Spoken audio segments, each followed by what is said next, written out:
नमस्कार, आप देख रहे हैं न्यूज नेशन। मैं हूं आपके साथ रोमिता तिवारी। इस वक्त एक बड़ी खबर का रुख करेंगे। ईडब्ल्यूएस आरक्षण को लेकर आज जजमेंट का दिन और सुप्रीम कोर्ट का बड़ा फैसला सामने आ गया है। आर्थिक रूप से कमजोर वर्गों को 10% का आरक्षण बना रहेगा। जी हाँ, ये बड़ी खबर इसलिए है क्योंकि 5 जजों की बेंच इस पूरे मामले पर सुनवाई कर रही थी। आज जजमेंट का दिन और ऐसे में 4 जजों की तरफ से इस फैसले को सही बताया गया है। संवैधानिक पीठ का यह बड़ा फैसला 2019 का संविधान में 103वां संशोधन, जिसे सुप्रीम कोर्ट की तरफ से वैध बताया गया है, यानी कि सरकार का वो संशोधन वैध बताया गया है सुप्रीम कोर्ट की तरफ से। मोहित, मेरे सहयोगी लगातार इस बड़ी खबर पर अपडेट दे रहे हैं। मोहित, अब बिल्कुल तस्वीर साफ हो गई है। 5 में से 4 जजेस ने ईडब्ल्यूएस आरक्षण को सही बताया है। जी बिल्कुल, एकदम सही बताया है और इसका मतलब ये है कि जो आरक्षण का दिया गया है वो बना रहेगा, यानी कि जो संशोधन किया गया 2019 में 103वां ये संशोधन था संविधान का और ये अब जारी रहेगा। इसके तहत जो ईडब्ल्यूएस की नौकरियां हैं, वहाँ जो नौकरियां हैं सरकारी, वहाँ पर ईडब्ल्यूएस के तहत 10% जो आरक्षण है वो दिया जा सकेगा। इससे पहले हम आपको बता दें कि जब सरकार पक्ष रख रही थी तो सरकार का भी ये कहना था कि जो स्ट्रक्चर है, जो पूरे कोटा का स्ट्रक्चर है, उससे कहीं भी छेड़छाड़ नहीं की गई है। उससे इतर आकर ये 10% का जो कोटा है वो दिया जा रहा है ईडब्ल्यूएस को और इससे जो संविधान का ढांचा है उससे छेड़छाड़ नहीं होती। 4 जजेस ने आज ये माना। जस्टिस रविंद्र भट्ट की अगर हम बात करें तो उनका मत जो है वो अलग था, लेकिन 4-1 से जो है ये सरकार के हक में गया है जो संशोधन सरकार ने किया था और अब इसके तहत ईडब्ल्यूएस कोटा जो है वो लागू होगा। जी, तो जाहिर तौर पर मोहित, ये कहा जा सकता है कि आरक्षण संविधान का उल्लंघन नहीं है। सुप्रीम कोर्ट की संवैधानिक पीठ ने इस पर मोहर लगा दी है और 5 में से 4 जजेस ने ईडब्ल्यूएस आरक्षण को वैध बताया। 2019 में जो संशोधन किया गया था, 103वां संशोधन, उसे वैध करार दिया गया। सुप्रीम कोर्ट की तरफ से भी हरी झंडी मिल गई है।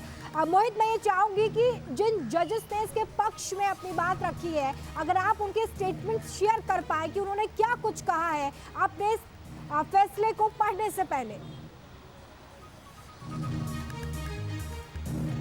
जी बिल्कुल, मैं सबसे पहले तो मैं ये आपको बता दूं कि justice U U Lalit, chief justice जो यूयू ललित हैं, जस्टिस माहेश्वरी, जस्टिस बेला त्रिवेदी और जस्टिस पारदीवाला, इन्होंने ईडब्ल्यूएस आरक्षण के हक में उन्होंने वोट किया है। और इसके साथ साथ मैं बताऊं, जब जस्टिस जेबी पारदीवाला बोल रहे थे तो उन्होंने भी ये कहा कि ये जो 10% रिजर्वेशन है जनरल कैटेगरी में से है, तो इसका मतलब जो संरचना है, जो पूरा ढांचा है, उसको ये नहीं नुकसान पहुंचाती ये। और अगर हम आगे भी बात करें तो उसमें ये जो कहा गया, उसमें ये कहा गया कि जस्टिस रविंद्र भट्ट का ये हालांकि कहना था, वो इससे एग्री नहीं थे। उन्होंने कहा कि ये कहीं ना कहीं उस जो संरचना चली आ रही है, जो ढांचा चला आ रहा है, उससे छेड़छाड़ होगी। या बाकी जजेस जो है वो इसको सीधा सीधा मान रहे हैं कि किसी तरीके की छेड़छाड़ नहीं है, यानी कि अपहेल्ड किया है उन्होंने और पूरी तरीके से अब ये जो है वो लागू हो सकेगा। 4 जजेस 4-1 से जो है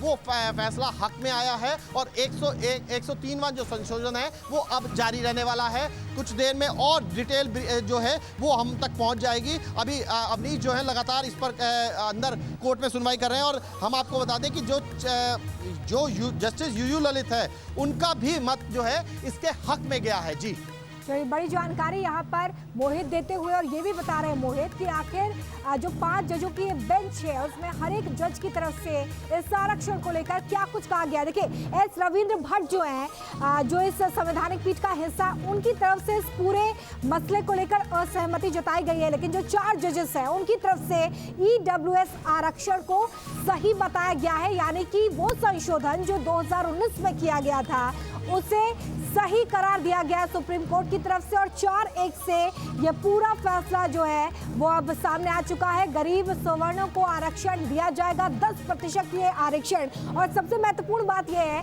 कि जो मौलिक ढांचा है संविधान का, उससे किसी तरह की कोई छेड़छाड़ नहीं होने जा रही है। मोहित, सबसे महत्वपूर्ण बात यही हो जाती है इस फैसले में, जो सरकार की तरफ से दलील दी गई थी कि जो मौलिक ढांचा है संविधान का, उसमें कहीं कोई भी गड़बड़ी नहीं होगी इससे।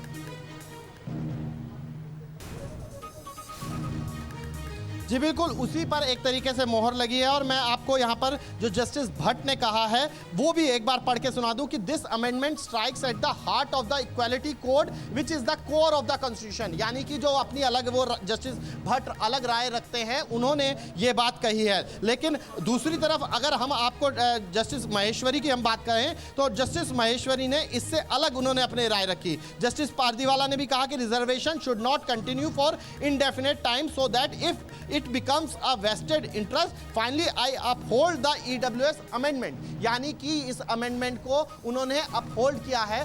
सब लोगों ने अपनी अपनी बात रखी है। जस्टिस अलग अलग जस्टिस ने अपनी अपनी बात रखते हुए अलग अलग तर्क दिए हैं, लेकिन अभी धीरे धीरे वो तर्क भी सामने और आएंगे क्योंकि अवनीश इसी खबर पर बने हुए हैं, अंदर से लगातार अपडेट दे रहे हैं, तो फिर धीरे धीरे और ज़्यादा क्लैरिटी आ जाएगी। लेकिन अभी जो बड़ी बात सामने आई है वो 4-1 की सामने आई है और जिसमें चीफ जस्टिस यूयू ललित का भी मत शामिल है।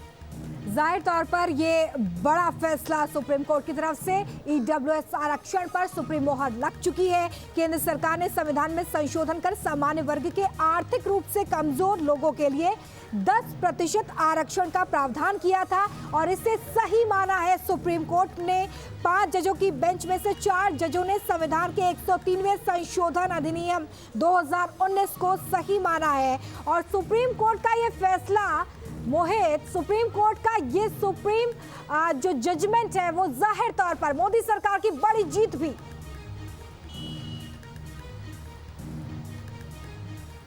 जी बिल्कुल, बड़ी कामयाबी के तौर पर सरकार इसको देखेगी क्योंकि सरकार बड़ी देर से कोशिश कर रही थी कि वो वर्ग जो कि वाकई रिजर्वेशन उसको ज़रूरत पड़ती है क्योंकि वो आर्थिक रूप से बहुत ज़्यादा कमज़ोर है। जब हम स्कूलों की बात करते हैं तो स्कूलों में ये यहाँ है व्यवस्था कि स्कूलों में ईडब्ल्यूएस कोटा होता है। ठीक उच्च शिक्षा में इस तरीके से हो और उसी तरीके से नौकरियों में भी हो। जो गरीब व्यक्ति है वो जाति बंधन में ना भी बंध के उससे इतर, क्योंकि जो 50% कोटा है उससे इतर जनरल कैटेगरी का कोटा है और जनरल कैटेगरी में अगर कोई बेहद गरीब है जो ईडब्ल्यूएस कोटे के तहत आता है और उसको भी अगर प्राथमिकता मिलती है तो फिर ये उसके लिए एक बड़ी खुशखबरी की तरह है। यानी कि आप समझ सकते हैं कि एक बड़ा दांव जो है वो सरकार ने खेला था, कोशिश की थी और अब जो है सुप्रीम कोर्ट ने उस पर मोहर लगाई है कि अब वो जो 10% है वो जारी रहेगा। यानी कि सुप्रीम फैसला जो है वो सरकार के संशोधन के हक में गया है। जी सुप्रीम मोहर लग चुकी है, मोहर लगी है और ऐसे में कई तर्क भी दिए गए हैं, कई बातें जजेस की तरफ से आज कोर्ट में अपने फैसले के दौरान भी मोहित बताई गई है। मैं आपसे चाहूंगी कि एक बार फिर से आप जो जजेस के फैसले हैं उन्हें हमें पढ़कर बताएं ताकि ये समझ में आए कि किस जज की तरफ से क्या कहा गया है और जब इतना बड़ा सुप्रीम फैसला लिया गया है तो इसके पीछे वो कौन से पॉइंट्स हैं जो इस फैसले को और ज्यादा इंपॉर्टेंट बना देते हैं। बड़ी खबर आपको बता रहे हैं, देश में ईडब्ल्यूएस आरक्षण जारी रहेगा क्योंकि केंद्र सरकार के संशोधन पर सुप्रीम मोहर लग चुकी है। देश में 10% ईडब्ल्यूएस आरक्षण को सुप्रीम कोर्ट की तरफ से हरी झंडी भी दिखा दी गई है। 4 जजेस ने इसके पक्ष में फैसला सुनाया है जबकि एक जज ने सहमति जताई है, लेकिन 4-1 से यह फैसला सामने आ चुका है जिसके बाद तस्वीर बिल्कुल साफ कि देश में संविधान में संशोधन कर सामान्य वर्ग के आर्थिक रूप में कमजोर लोगों के लिए 10% आरक्षण का जो प्रावधान किया गया था उसे सुप्रीम कोर्ट ने सही मान लिया है। मोहित के पास एक बार फिर से आपको लिए चलते हैं मोहित, क्योंकि 4 जजेस ने इसके पक्ष में सहमति जताई है। क्या पॉइंट्स, क्या तर्क रखे गए फैसले को सही बताने के लिए 4 जजेस की तरफ से?